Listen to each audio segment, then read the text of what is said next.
A guerra na República Democrática do Congo continua a deixar marcas profundas. A Unicef denuncia um aumento preocupante de violências e violações sexuais e a maioria das vítimas são as crianças.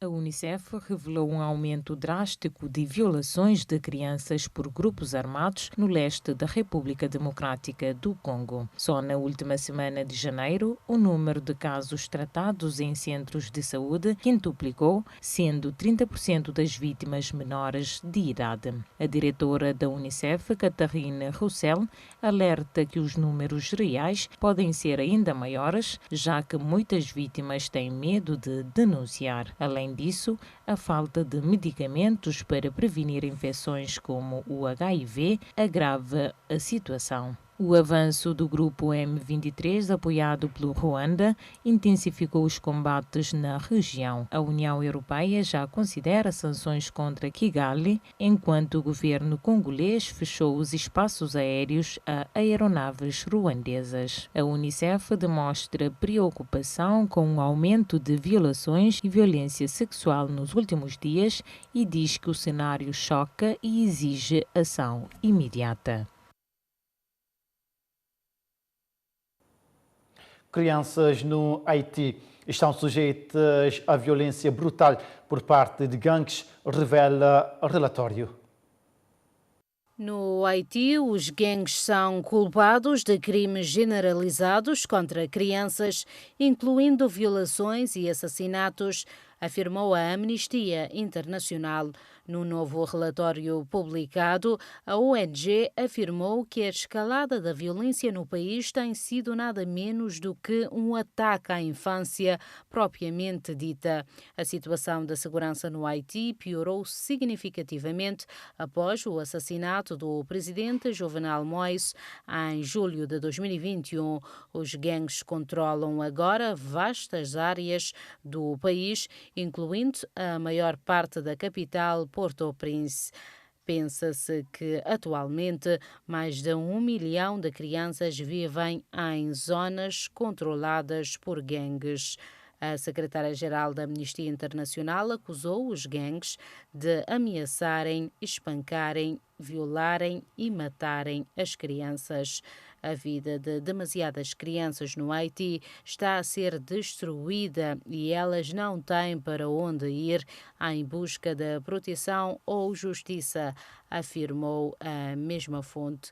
Como parte da investigação da ONG, os investigadores entrevistaram 112 pessoas, incluindo 51 crianças, e documentaram os casos de 18 raparigas que tinham sido abusadas sexualmente por membros de gangues. E a guerra no Sudão já causou milhares de mortes e milhões de deslocados. O secretário-geral da ONU, António Guterres, fez um apelo urgente sobre o fluxo de armas para o país, que, segundo diz, deve parar.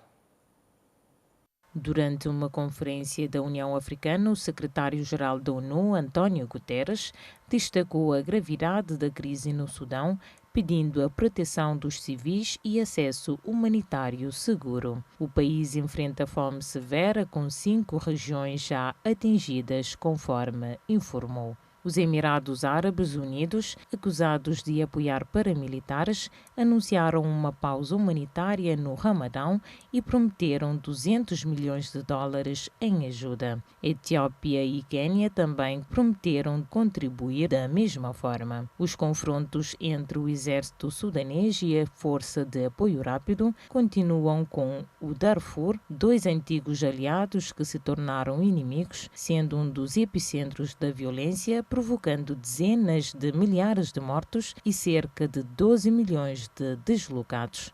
A ONU alerta que a fome pode se alastrar até maio, agravando ainda mais a crise humanitária. O presidente Donald Trump anunciou ontem que planeja cobrar tarifas comerciais sobre os carros importados pelos Estados Unidos. A medida está prevista para entrar em vigor em abril A declaração foi dada na Casa Branca depois que Trump assinou novas ordens executivas, incluindo documentos relacionados à política energética. A declaração foi dada na Casa Branca, depois que Donald Trump assinou novas ordens executivas, incluindo documentos relacionados à política energética.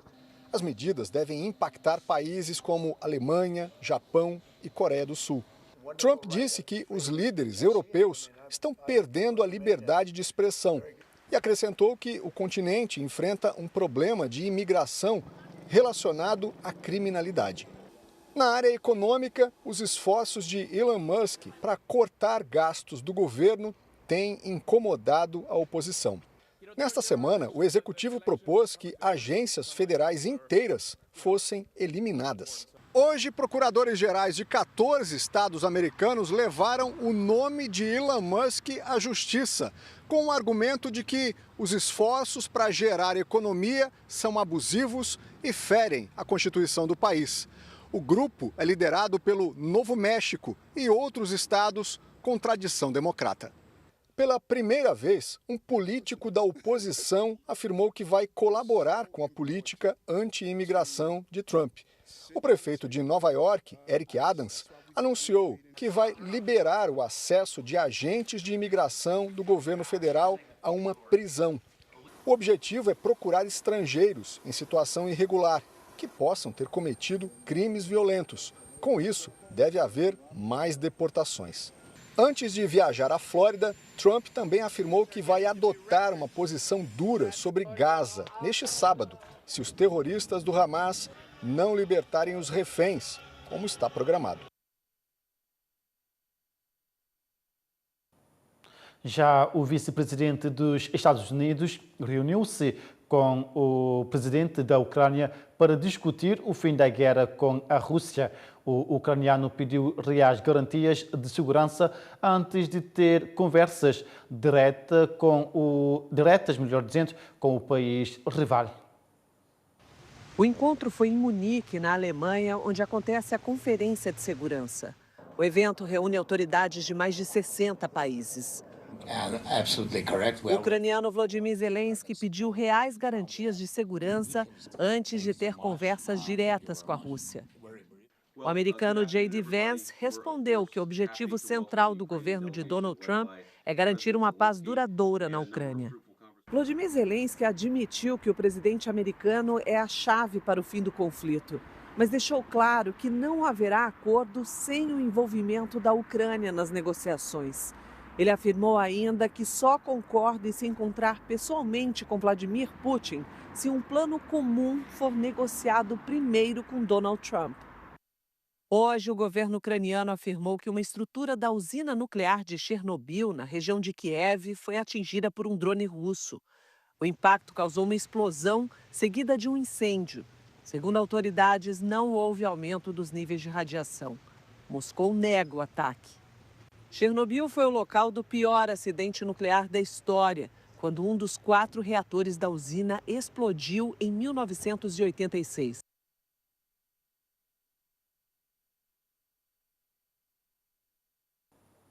Já em Moçambique, Daniel Chapo foi eleito presidente da Frelimo e substitui Filipe Nyusi no cargo. Mais detalhes com Danissa Moiane.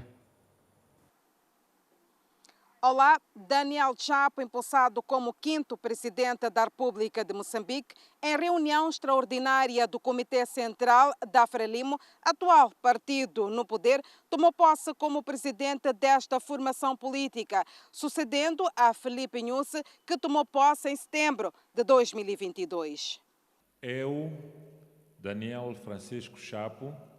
Até 2030, de um modo geral, Daniel Chapo tem a missão de consolidar a unidade nacional, prosperidade e bem-estar para o povo moçambicano, que hoje se debate com o terrorismo, raptos e manifestações devido ao elevado custo de vida. Por outro lado, internamente, existe a necessidade do fortalecimento das bases através da coesão interna e resgate dos valores deste partido que assegurou a independência de Moçambique. Esta sessão Também elegeu o secretário-geral e os membros do secretariado do Comitê Central do Partido Frelimo. Danissa Moiana, de Maputo, em Moçambique, para o Fala Cabo Verde. Ainda em Moçambique, empresários de diferentes ramos reuniram-se em Quelimane com vista a discutir o mecanismo de recuperação dos impactos negativos decorrentes das manifestações. A classe quer medidas urgentes de recuperação no contexto pós-eleitoral. Os jovens empreendedores na província da Zambésia sugerem mesa redonda ao governo medidas de recuperação econômica pós-protestos eleitorais que causaram danos incalculáveis, deixando dezenas de jovens sem emprego. Eu tive que demitir 3 dos meus colaboradores. São colaboradores que eu preciso, que são peças-chave para o sucesso do meu negócio. Mas, infelizmente, eu não tinha como manter eles porque já não consigo produzir como antes. E para não manter pessoas e ter contas de salário a subir, eu tive que demitir essas pessoas. Que são pessoas que tinham como o salário que conseguiam comigo, única fonte de renda para sustentar as suas famílias. Dizer que, nesse exato momento, a maior parte das empresas, ou que a empresa que eu estava a trabalhar com ela, dos trabalhadores, todos foram despedidos. Foram despedidos porque não podíamos permanecer na obra, uma vez que as estradas também estavam totalmente fechadas, devido às barricadas. Então não tínhamos a condição de receber material. Entre as medidas, consta a isenção do IRPS e o perdão do IVA durante o período de recuperação. E vamos sim bater com o pé no chão de que precisamos de um alívio nas burocracias, nas taxas, o que não é cobrado, para continuarmos a operar no ramo empresarial, porque realmente não é fácil ser empresário. E eu acho que numa situação de crise que nós estamos a passar, só o governo para nos ajudar a sair, a alavancar desta situação. A Associação Nacional dos Jovens Empresários na Zambésia está preocupada com o presente e o futuro dos negócios naquela parcela do país, depois que os mesmos foram atingidos brutalmente com os efeitos nefastos das manifestações. Apresente aquilo que são os nossos sentimentos, aquilo que são as nossas preocupações, para que o governo possa se direcionar, para que o governo possa perceber e sentir que, de facto, nós não estamos nada bem. E eu tenho fé, tenho muita fé, de que é uma fase e vai passar. O que nós precisamos, de facto, é ser resilientes. Temos que ser resilientes. Estamos cientes de que muita gente perdeu o emprego. É uma cadeia que afetou o governo, afetou os empresários, tanto como os que perderam o emprego. E muita família está a sofrer por causa das manifestações pós-eleitorais. Em mesa redonda, asseguram que vão produzir um documento em que irão arrolar todas as suas inquietações e as propostas de possíveis soluções.